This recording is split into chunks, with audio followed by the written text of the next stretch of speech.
Il ne reste que quelques minutes à ma vie, tout au plus quelques heures, je sens que je faiblis. Mon frère est mort hier au milieu du désert, je suis maintenant le dernier humain de la terre.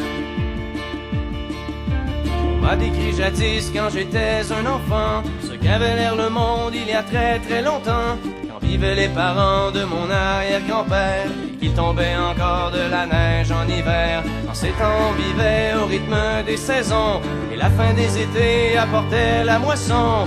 Une eau pure et limpide coulait dans les ruisseaux où venaient s'abreuver chevreuils et orignaux. Moi je n'ai vu qu'une planète désolante, paysage lunaire et chaleur suffocante, et tous mes amis mourir par la soif ou la faim, comme tombent les mouches, jusqu'à ce qu'il n'y ait plus rien. Plus rien. Plus rien.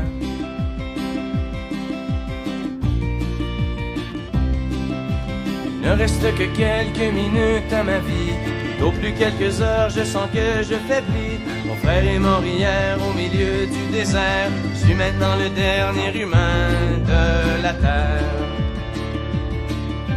Ça a commencé il y a plusieurs années, alors que mes ancêtres étaient obnubilés par des bouts de papier que l'on appelait argent, qui rendaient certains hommes vraiment riches et puissants.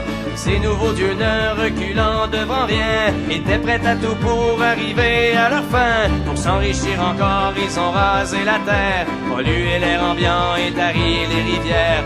Et au bout de 100 ans, des gens se sont levés et les ont avertis qu'il fallait tout stopper. Mais ils n'ont pas compris cette sage prophétie, ces hommes-là ne parlaient qu'en termes de profit.